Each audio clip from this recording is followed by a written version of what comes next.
For nearly 4 years, Kumar and Amankra were inseparable, a bond that felt deeper than brotherhood. They did everything together, from running business errands across Ghana to boarding flights for conferences in South Africa, Dubai, and London. Wherever you saw Amankra, you would find Kumar close by, loyal, present, and trusted. They dined together, and during long trips they often shared the same bed without a second thought. Their friendship was intense, intimate, and rooted in years of shared memories and loyalty. Amankra, being wealthy and deeply involved in church and business, lacked nothing in life. His spacious home in East Legon was a peaceful haven, often filled with laughter and the aroma of roasted tilapia and banku. Kumar practically lived there. Even when he wasn't invited, he came and went freely. The house felt like his second home. But everything started to shift the day Sephakor stepped into Amankra's heart. Though Sephakor was warm, respectful, and soft-spoken, Kumar never welcomed her presence. Whenever she visited Amankra, she'd greet him politely. "Good evening, Kumar," she'd say with a gentle smile. But Kumar would barely look her way. He would grunt, barely audible. Sephakor noticed. She felt the cold air between them, the sharpness of his silence. But she never asked Amankra about it. She didn't want to stir trouble between two men who clearly shared a deep bond. She knew she was the new chapter in Amankra's life. And Kumar, he was the beginning. She quietly hoped it was just jealousy or protectiveness. But the way Kumar lingered in the house, always watching, always present, gave her unease. She often asked herself, was there something deeper between these two friends? Something unsaid? A few months after Amankra's gentle and spirit-filled proposal, the couple began planning their dream wedding. They chose a serene, breathtaking garden venue in Airport Hills, Accra, where golden lights dangled from tall palm trees and the breeze from the Atlantic carried the promise of forever. It was the perfect setting for what many believed would be a holy and beautiful union. Sephakor spent her days preparing, prayerfully and joyfully. She chose her dress with care, a flowing white gown with lace that shimmered like morning dew. Amankra, too, was excited, but inside, a quiet storm brewed. The day Kumar heard about the wedding, he didn't speak for hours. Later that night, he confronted Amankra inside the penthouse apartment in Cantonments. "You're marrying her?" Kumar asked, his voice flat, his face unreadable. Amankra looked at him gently. "Kumar, it's my mother's wish. She's sick. Every day she asks for a grandchild. I need to give her peace before she leaves this world." "And what about us?" Kumar's voice cracked. "You promised we'd never let anyone come between us." Amankra turned away. "I never expected this, but I can't ignore Ma's last request. Please, be my best man." And so, with pain buried beneath a forced smile, Kumar stood beside Amankra on the wedding day, applauded by guests, photographed by all, but tortured within. 2 months after the wedding, Sephakor officially moved into Amankra's elegant 5-bedroom home in East Legon. It was peaceful at first, until Kumar returned. He claimed his place was under renovation. Without hesitation, Amankra offered him a guest room. From then, strange things began to happen. Kumar was always around, too much. He never smiled at Sephakor. He barely acknowledged her presence. He'd speak in low tones to Amankra behind closed doors, and sometimes, in the middle of the night, Sephakor would wake up and find her husband missing from their bed, only to return quietly minutes later. Kumar's stares grew colder. He lingered near the bedroom hallway too often. The warm home she dreamt of began to feel like a silent battlefield. Sephakor prayed. She hoped. But deep inside, she feared. Was there something unspoken between her husband and Kumar? Little did she know. There was a secret buried in their past, wrapped in years of closeness and shadows of love that never had a name. The uneasiness in Sephakor's heart grew heavier with each passing day. She had hoped the tension between Kumar and herself would ease with time, but the silence, the cold stares, and the subtle exclusion still hung thick in the air. One quiet Sunday evening, as she and Amankra sipped Sobolo on the balcony overlooking the quiet streets of East Legon, she finally spoke. "Amankra," she began gently, "please, don't take this the wrong way, but what exactly is your relationship with Kumar?" Amankra blinked, surprised. "Why do you ask, my love?" "It's the way he looks at me, the way he acts around the house. Sometimes it feels like he resents my presence here." Amankra reached for her hand and gave a soft smile. "Sefa, Kumar is my brother, not by blood, but by everything else. There was a time I lost everything: business, peace of mind, direction. He stood by me when others walked away. He cooked for me, prayed with me, even shared the little he had. I owe him everything." Sephakor nodded slowly, her eyes still filled with concern. "I understand, but maybe you should talk to him, just so we all live in peace." "I will," Amankra promised. That night he went to Kumar's room. "Sepha's worried, Kumar. You have to stop the distance, smile, engage her. Don't let her suspect anything." Kumar folded his arms and hissed. "So now I'm a ghost in my own home? I was here before her. I cooked for you, slept beside you, carried your burdens like a wife. Now I'm the outsider." Amankra's voice softened. "Please, for me." Reluctantly, Kumar agreed, and overnight transformed. He became cheerful, supportive, and even warm to Sephakor. Slowly, her doubts melted. She welcomed the new harmony and was relieved that perhaps things were finally as they should be. Peace returned, or so she believed. Whenever Amankra had business trips, he would casually tell her, "Sepha, I'll be in Takoradi for 3 days. Kumar is coming with me. He knows the deal inside out." And without a hint of suspicion, Sephakor would pack his clothes, kiss his cheek, and send him off with prayer. "Take care, both of you. May God go before you," she'd say. They would lodge in plush hotels, sometimes in Cape Coast, sometimes in Aburi, or even outside the country. Always one room, one bed, one secret. What Sephakor didn't know was that Amankra had long concealed a truth too heavy to voice. He was living a dual life. Outwardly, he was the model Christian husband, but privately, he harbored feelings he never shared. Feelings society would never allow.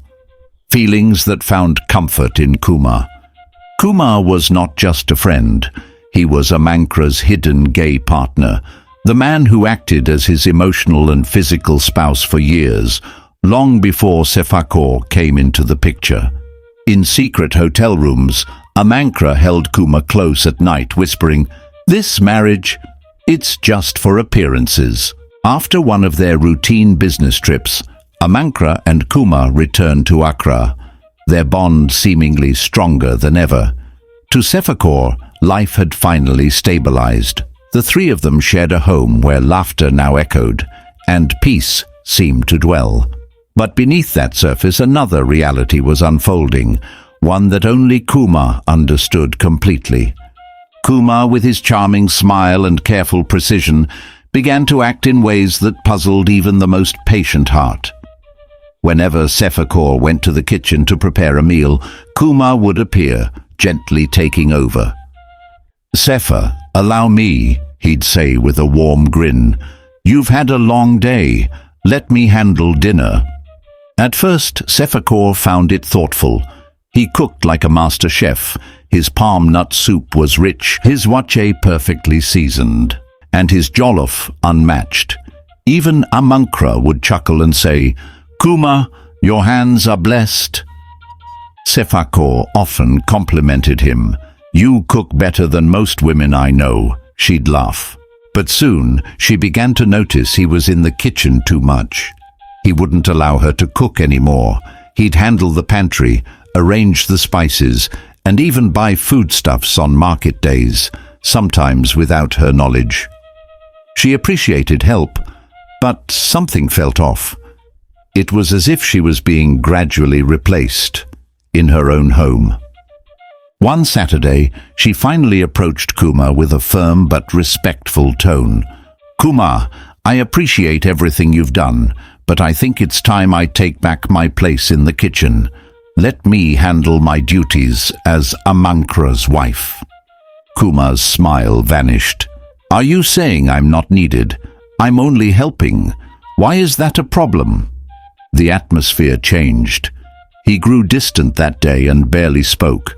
Hurt, Sephakor went to her husband. "Amankra," she began, "I'm no longer comfortable. Kumar is acting like the wife in this house. He won't let me cook, shop, or even decide what to serve at the table. I feel pushed aside." But Amankra, reclining in his chair with his laptop, only sighed.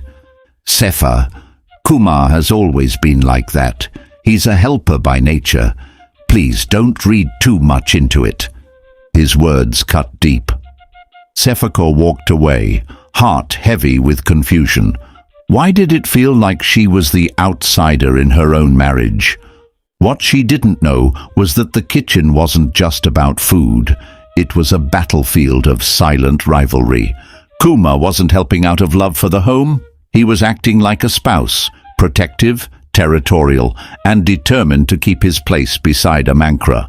And Amankra, bound by the weight of his secret, couldn't defend the woman he married without wounding the man he'd loved in the shadows. Each time Amankra returned home from one of his frequent business trips with Kumar, Sephakor's heart would skip with excitement. She missed her husband's presence, his voice, and the warmth of being close. But what she always hoped for never came. Their bedroom, once full of promise and intimacy, had turned cold. Whenever she drew close, longing to reconnect as husband and wife, Amankra would turn away gently. "Sefa, I'm exhausted," he would whisper. "These trips drain me. Just let me rest tonight." Night after night it became the same excuse. Weeks would pass without a single moment of intimacy. What puzzled her more was that Amankra always seemed energized and full of life during the trips, but drained when he returned home. She began to wonder, was he giving himself to someone else? In truth, he was. Behind closed hotel doors, Amankra's passion was fully spent, with Kumar. Their intimacy was not just emotional, but deeply physical. Kumar played the role of a partner in every sense, fulfilling needs Amankra never even tried to share with his wife. Sephakor, trying to hold her marriage together, bottled up her pain and kept praying. Until one fateful day, her mother came to visit. The house looked neat and welcoming, but it wasn't Sephakor's touch that kept it that way. It was Kumar's. She watched silently as Kumar moved around the kitchen in his apron, commanding the space like a devoted homemaker. She saw him bring Amankra water with a folded napkin, adjust his seat cushion, and even massage his shoulders briefly. Later in the room, her mother turned to her. "Sepha, what is going on in this house?" she asked with knitted brows. "I may be old, but my eyes aren't blind. The way that man moves around Amankra, it's not ordinary." Sephakor forced a smile, her voice trembling. "Oh, Mama, they're just very close friends. Kumar is just helpful. He likes doing things around the house. That's how he's always been." Her mother looked deep into her eyes. "Then tell me, Why is he the one cooking, doing laundry, buying food, even standing over the pot while you sit? Why is the man acting like the wife and the wife like a visitor? Sephakor's throat tightened. He's just hard-working, Mama. He says he likes helping. But inside her soul was breaking. She knew something wasn't right. She saw the truth in their eyes, in the silence between her and Amankra, in the absence of passion. She was a wife by name, but someone else was living her place in the marriage. She could not tell her mother. She could not admit her shame. So she protected the lie and buried her truth beneath a smile. Every night she lay awake staring at the ceiling, asking the question she dared not say aloud. Did I marry a man who was already married to another man? Life inside Amankra's home grew more layered with secrets, tension, and suppressed truths. Though Sephakor carried herself with grace, deep within her heart, she felt like a stranger in her own marriage. Yet she held on, for love, for faith, for family. Often in the afternoons, Amankra would casually say, "Dear, I'm stepping out with Kumar. We're checking out something concerning the business. We'll be back in 2 hours." Sephakor would nod, trusting, hopeful. But those 2 hours were not spent in offices or business sites. Instead, Amankra and Kumar would retreat to a hidden boutique hotel nestled quietly in East Legon. There, they would escape into their truth, their private world, where Amankra shed the mask of a perfect husband and embraced the man who owned his heart, body, and soul. One quiet afternoon, as they all sat sipping pineapple juice in the living room, a curious question slipped from Sephakor's lips.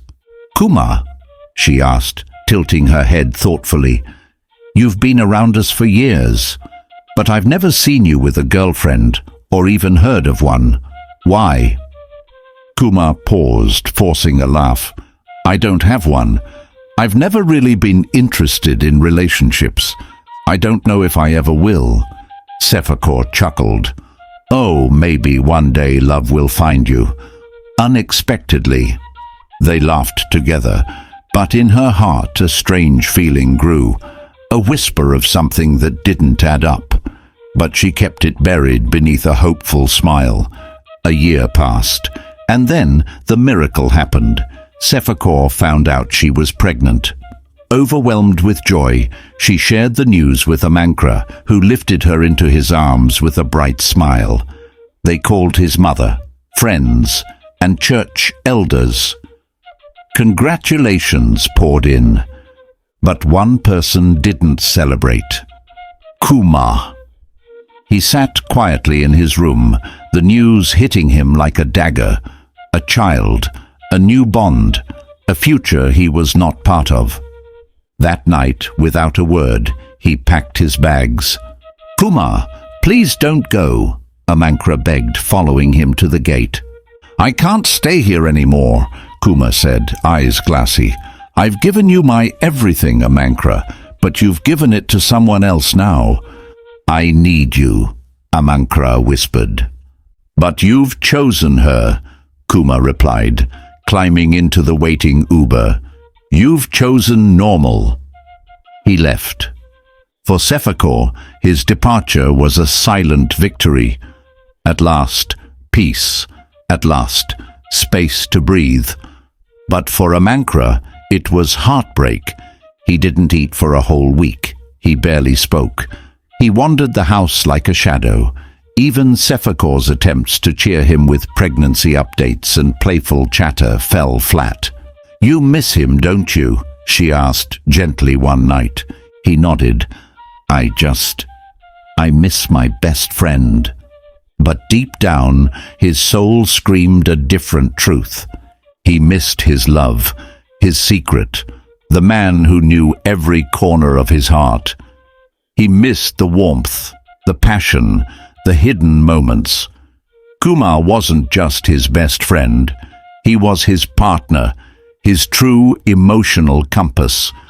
Now, with a child on the way and a marriage that looked perfect to the world, Amankra felt more alone than ever. Days turned into nights, and the absence of Kumar created a heavy emptiness in Amankra's world. Though he had a beautiful wife carrying his child, his heart mourned the one who had walked away. He couldn't focus at work. He barely smiled at home. The walls of their East Legon mansion felt cold, even with the soft hum of life within. Every day, after pretending to leave for business, Amankra would drive quietly to a modest rented apartment in Osu, a place Kumar now called home. Inside, Kumar had transformed. He no longer wore the neutral clothing of the friend the world once knew. Instead, he embraced a side of himself he had always hidden from others, but revealed in private to Amankra. He wore flowing robes that shimmered with subtle color, his nails perfectly polished in soft hues of pink and lavender. His voice was softer, his gestures delicate, his mood volatile. "I'm not coming back," Kumar said coldly one evening as Amankra knelt before him, "not while she is still in the house." "Kumar, please. You know I can't send her away. She's carrying my child." Kumar's eyes narrowed. "Then you've made your choice. Name anything. I'll do it," Amankra whispered, desperation choking his voice. "A car," Kumar said bluntly, "not just any car. A sleek ride that shows who I am and where I stand in your life." After days of pleading and negotiation, Amankra finally gave in. Papers were signed, a brand new car was bought, and Kumar agreed to return to the house. The morning he moved back in, Sephakor saw him step out of the car. Her heart dropped, but she quickly forced a smile. "Kumar," she said warmly, hiding her true emotions. "Welcome back. It's good to see you again." Kumar returned the smile with equal deception. "Thank you, Sepha. I missed home." But in both their hearts, they knew the war had only been paused, not ended. To Sephakor, the enemy had returned. The ghost that haunted her marriage was back. Her sanctuary had been invaded again. But for the sake of peace, for the sake of the child growing in her womb, she endured in silence. Kumar, now even more empowered, reclaimed his role with confidence. He went back to doing the house chores, arranging Amankra's shoes by color, preparing his meals with care, choosing his outfits, managing his moods. Amankra once again glowed. His appetite returned. He laughed. He even started humming gospel songs again. But while Amankra basked in the return of the one he truly loved, Sephakor mourned silently. She would sit on the edge of the bed at night, stroking her pregnant belly, whispering prayers that God would give her strength to raise her child in a house full of unspoken truths. She had become the third party in a marriage that was supposed to be hers. In that house of three, only two were truly in love. It was a bright Thursday morning, the kind that normally brought peace to Sephakor's heart. She was in the kitchen, humming a worship song while preparing light soup. Her pregnancy had entered its second trimester, and though her body was weary, her spirit clung to hope. Amankra had left just the day before with Kumar, claiming they were traveling to Takoradi for a business meeting that would take 2 days. Before he left, he kissed her gently on the forehead. "Take care of yourself and our baby," he said, suitcase in hand. "God go with you," she replied, hiding the loneliness she'd grown used to. But the next day, everything changed. Her phone buzzed with a WhatsApp message from Iwurama, her childhood friend who lived in Tema Community 18. "Iwurama, Sepha, something strange is happening. There's a funeral happening here for a young man who was a well-known gay figure in Tema. People are gathered, and I swear on my life, I just saw your husband's car parked at the house." Attached was a photo, clear as day. Amancra's black Range Rover parked right in front of a quiet, gated house, surrounded by mourners in black, the license plate unmistakable. The funeral banners in the background read the name of a young man whose story had stirred the local gossip circles, a proud and bold gay man who lived openly until his tragic death. Sephakor's hands trembled. Takoradi? But why is his car in Tema? Fighting to steady her voice, she called her husband. "Hello, Amancra. How is Takoradi?" "Oh, fine," he replied smoothly. "Meetings have been going well. We'll be back tomorrow. How's the baby?" "I'm fine," she said quietly. "Just wanted to check on you. Safe trip." She ended the call without pressing him, but her heart was shattered. She didn't argue. She didn't confront. Instead, she stared long at the photo on her phone, her mind racing. Why lie about your location? Why would you attend the funeral of a gay man when you claim to be on a business trip? And why? With Kumar? She sat down slowly, her hands protectively covering her belly. In that quiet room, the weight of unanswered questions crushed her.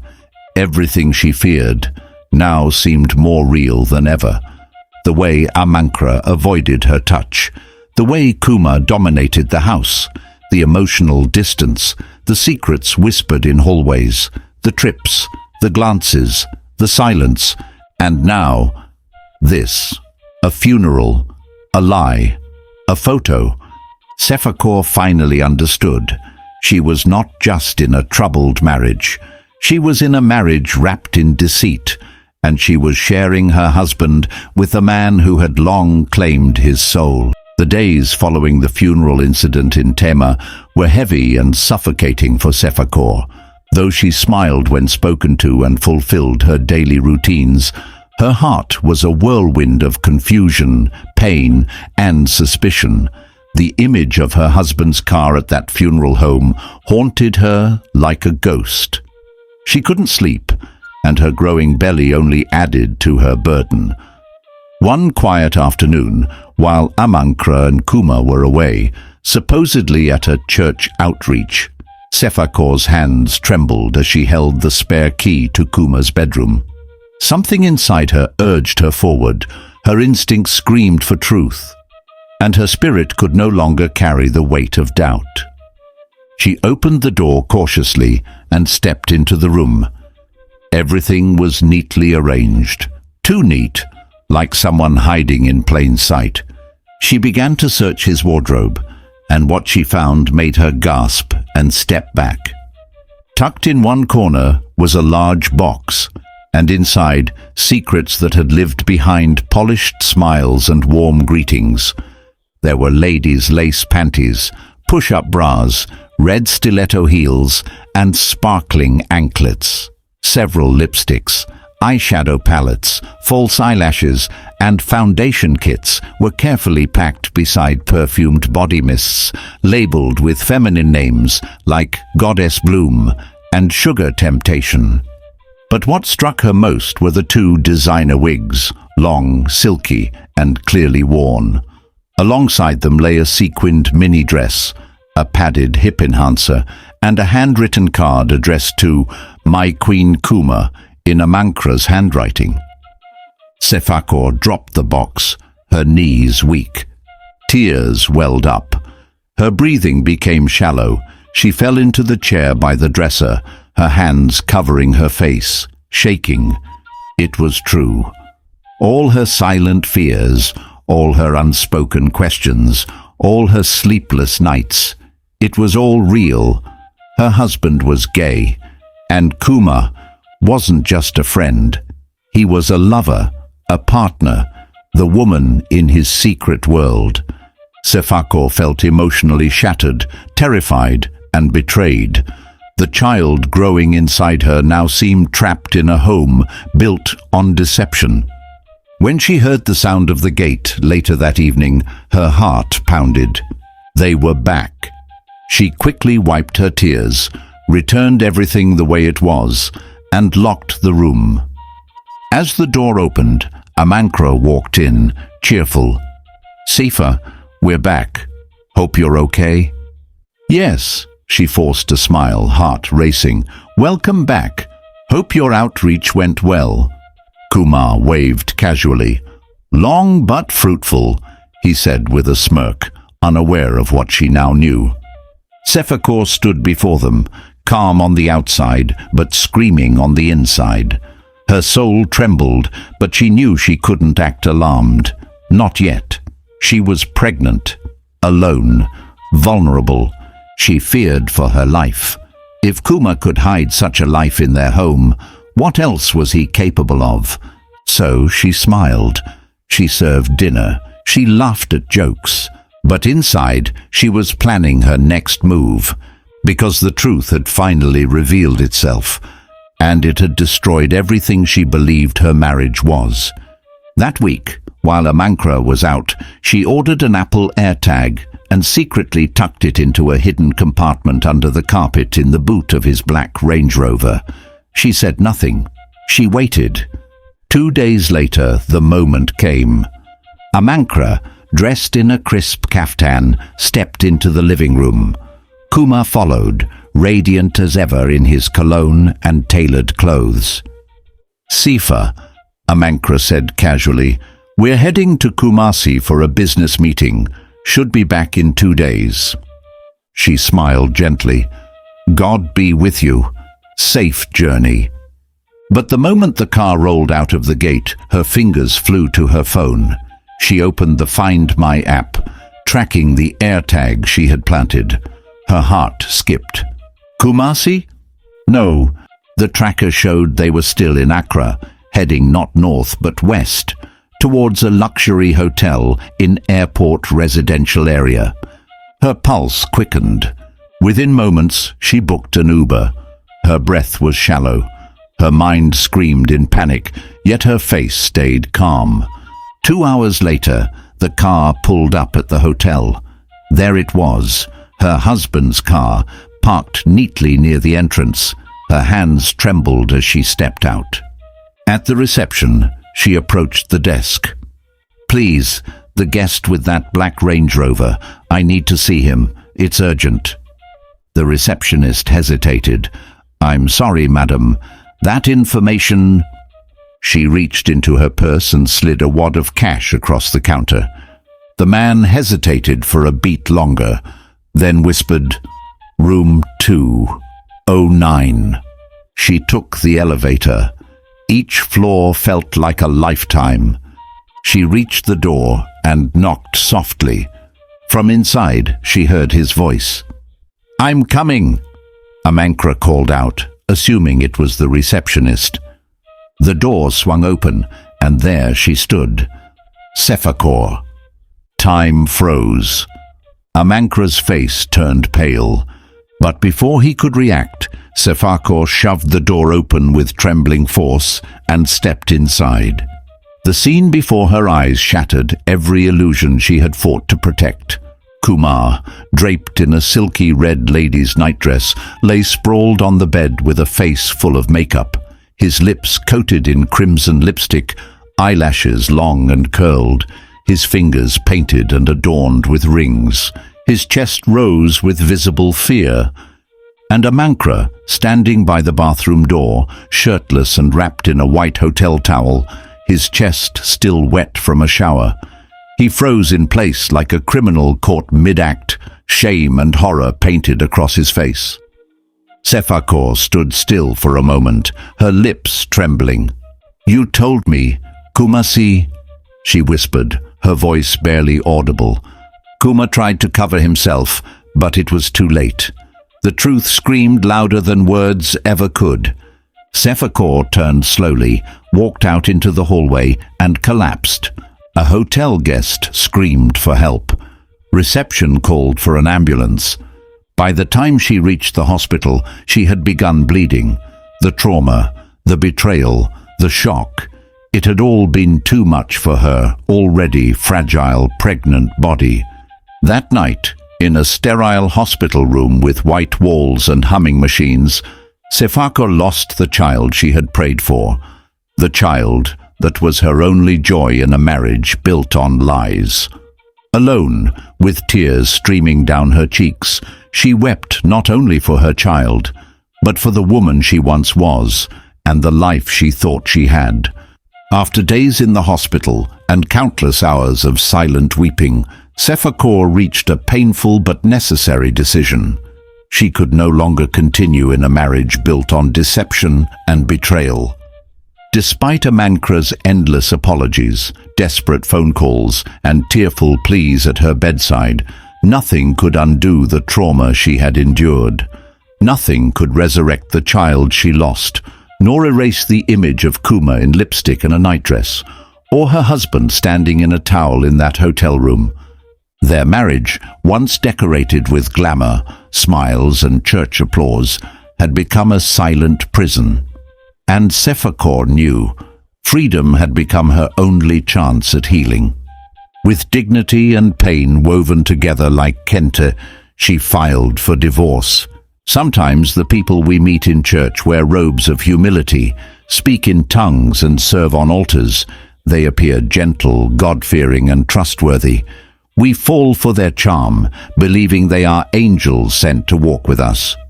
We think their devotion to the pulpit reflects the purity of their heart. We see them as people we can build the future with. But the bitter truth is that not all who kneel before the altar carry clean hearts. Some are wolves in sheep's clothing. They hide behind prayers and choruses, but their souls carry deception, brokenness, and double lives. The church is no longer just a place for saints. It is a blend, a mix of light and shadow, angels and devils, truth and illusion. So when choosing a partner, don't rush. Don't let appearances deceive you. Ask hard questions. Seek divine discernment. Watch carefully. Because many today lie in early graves or carry lifelong heartbreak simply because they married the wrong person from the church. These days, even a husband's male best friend or a wife's close female friend can be something far more dangerous beneath the surface. What looks innocent can be a well-crafted disguise. If you've been touched by this story, or you know someone who might learn from it, share this video with your friends and family. Share your thoughts and tell us where you're watching from. You might just save a life with your voice. And if you've ever experienced deception in love or marriage, share your story in the comments. You are not alone. May God grant you the grace to never find yourself in such a situation. May your heart find real love, truth, and peace. Subscribe to Ananse Web of Tales for more captivating and life-changing stories like this. Amen.